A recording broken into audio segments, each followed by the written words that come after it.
Sabtu sore tahun 2001, setelah pulang sekolah, aku dan Andi, Doni, Farid, serta Benny duduk di warung.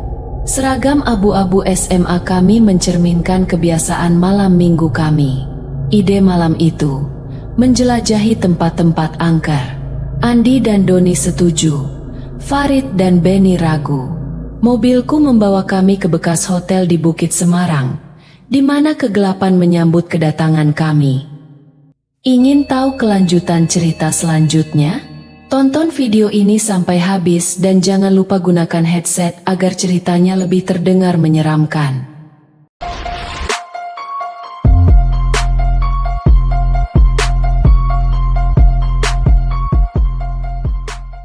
Aku masih jelas mengingatnya. Suatu hari Sabtu di tahun 2001, setelah pulang sekolah, bersama Andi, Doni, Farid, dan Benny, kami duduk di warung dekat sekolah dengan seragam SMA kami yang abu-abu. Kami adalah geng Pandawa Jomblo, yang malam mingguannya lebih sering mengumpulkan batang rokok daripada perhatian lawan jenis. "Don, mau main malam ini?" tawarku pada Doni, yang sedang menikmati es tehnya. Andi, Farid, dan Benny segera setuju. Malam itu, aku punya ide, mengunjungi tempat-tempat angker. Andai kalian tidak penasaran. Farid dan Benny langsung menolak keras. "Gila, ke tempat seram gitu? Buat apa?" protes Farid. Disambut setujuan dari Benny. Andi dan Doni mencoba membujuk mereka, tetapi percakapan kami tidak kunjung selesai. Sambil merokok, aku memikirkan rencana. "Ayo, nanti malam aku yang bawa mobil," tawarku pada Benny, yang akhirnya setuju meskipun enggan. Mobil keluar dari rumah benar-benar bukan perkara mudah baginya. Farid yang awalnya menolak, akhirnya setuju karena kami telah membagi tugas dengan rapi. Aku bawa mobil, Doni bawa handicam dan tripod, Benny bawa kamera-kamera, sedangkan Andi dan Farid tanggung senter dan logistik. Tujuan malam itu adalah bekas hotel di atas Bukit Semarang yang telah ditinggalkan bertahun-tahun lamanya. Saat tiba di sana, suasana gelap dan angker langsung menyambut kami. "Ini portalnya, benar masuk dari sini?" tanyaku kepada mereka. Tetapi mereka hanya diam, menatap portal karatan yang menjadi pintu masuk menuju ke dalam hotel yang kini terlihat menyeramkan di depan kami. Aku turun dari mobil dan berusaha membuka portal, dihadang oleh Doni yang khawatir. Namun, dengan bantuan Doni, akhirnya kami bisa masuk. Mobil bergerak perlahan. Lampu sorotnya menerangi jalan yang penuh dengan pepohonan rimbun dan kegelapan total. Kami seolah masuk ke dalam dunia yang berbeda. "Stop!" seru Doni tiba-tiba, membuatku merem mendadak. Di depan mobil, seorang anak kecil berdiri, memberi isyarat agar kami berhenti. Meskipun gerimis mulai turun, kami keluar dari mobil untuk mendekati anak itu, kecuali Farid yang masih takut di dalam mobil. "Siapa namamu?" tanyaku sambil berjongkok di depan anak itu. Andi dan Benny memeriksa apakah anak itu manusia atau sesuatu yang lain. "Kami tinggal di pos satpam itu," kata anak itu sambil menunjuk sebuah bangunan sudut yang masih layak.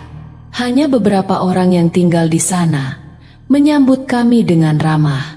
Dek Anggi, anak kecil itu, memandu kami ke dalam hotel yang terbengkalai dan angker itu.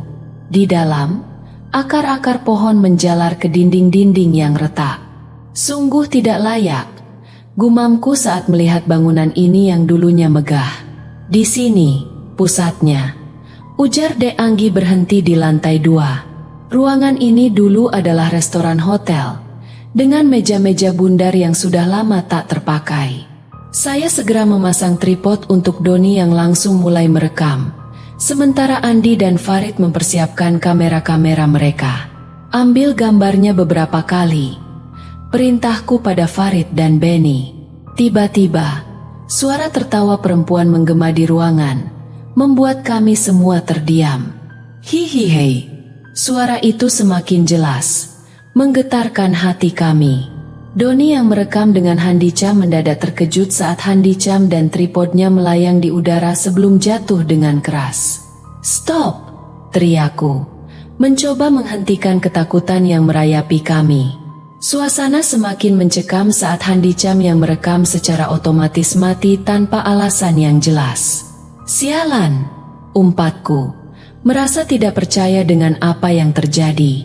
Kami segera turun ke lantai 2. Mencari tahu apa yang terjadi. Farid dan Benny masih dalam keadaan shock, sementara Dek Anggi yang semula berani, kini memeluk kakiku dengan ketakutan yang nyata. "Hai hai hai hi hai ai." Tawa perempuan itu terdengar lagi, menggema di sekitar kami. Kami semua mendengarnya dengan jelas, meskipun tidak ada yang bisa melihat siapa yang tertawa.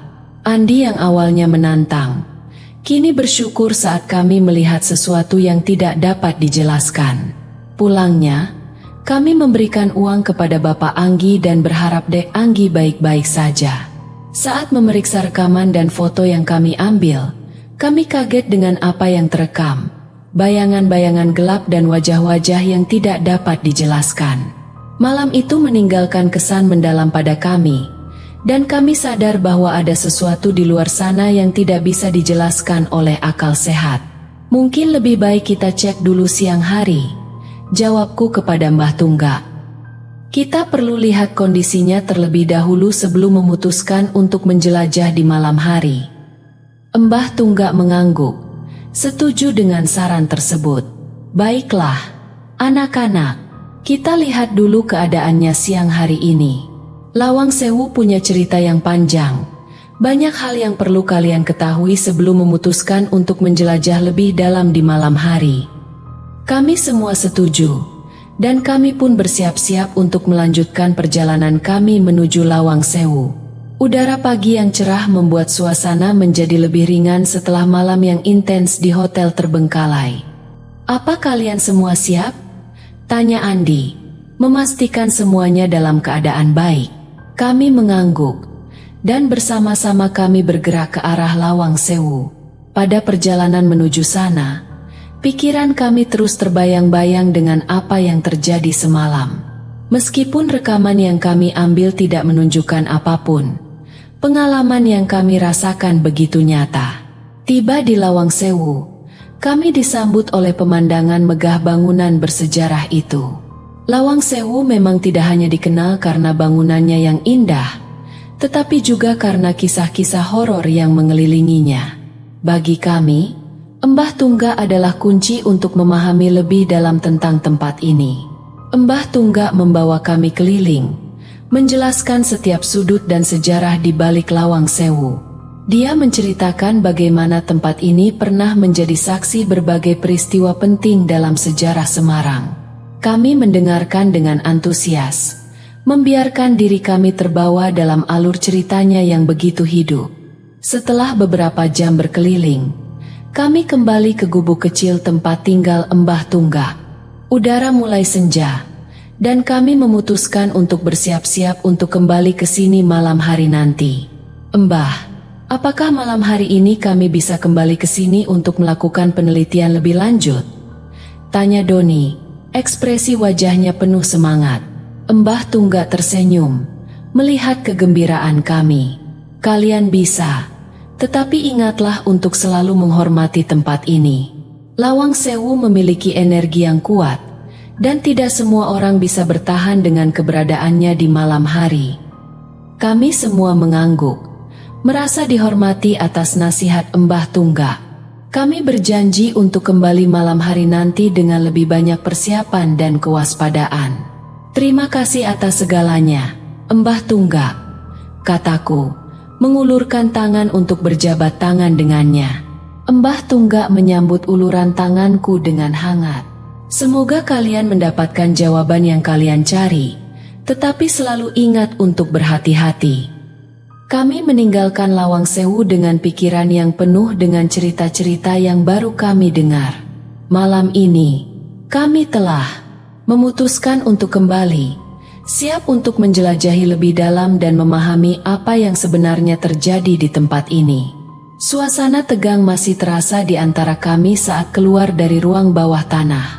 Mata masih tertuju pada lorong gelap tempat kami baru saja melihat penampakan yang menakutkan. Mbah Tunggak, dengan tenangnya, memimpin kami keluar menuju tangga yang mengarah ke gedung sayap kanan Lawang Sewu. "Kalian baik-baik saja?" tanya Mbah Tunggak dengan suara yang tenang namun penuh perhatian. Kami mengangguk, masih tercengang dengan apa yang baru saja kami saksikan.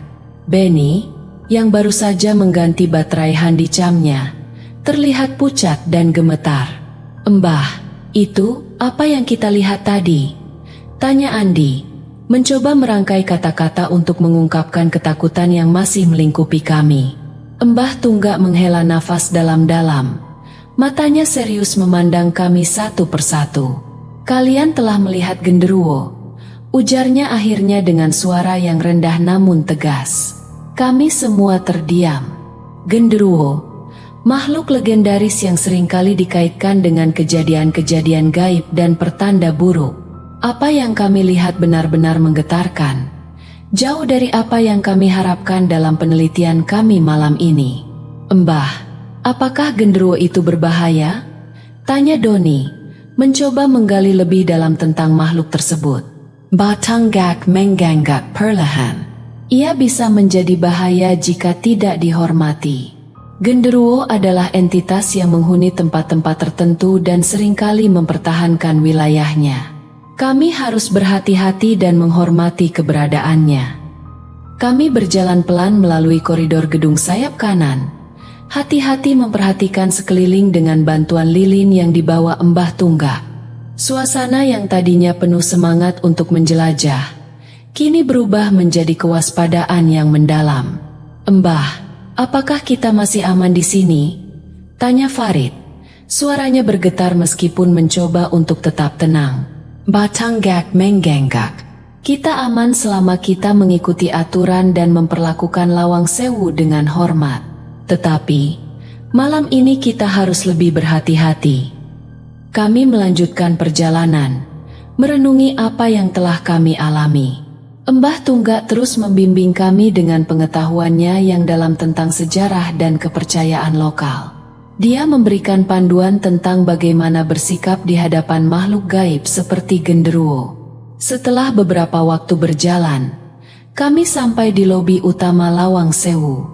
Udara malam semakin tenang, hanya suara angin yang berdesir di sekitar kami.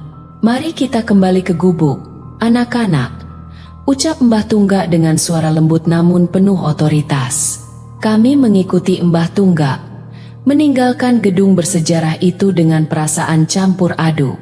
Pengalaman malam ini akan terus membekas dalam ingatan kami sebagai penjelajahan yang penuh misteri dan ketakutan di Lawang Sewu. Terima kasih telah menonton. Like and subscribe dan tekan lonceng notifikasi. Siapkan diri kalian untuk kisah yang lebih gelap dan menyeramkan di episode berikutnya. Sampai jumpa di kegelapan.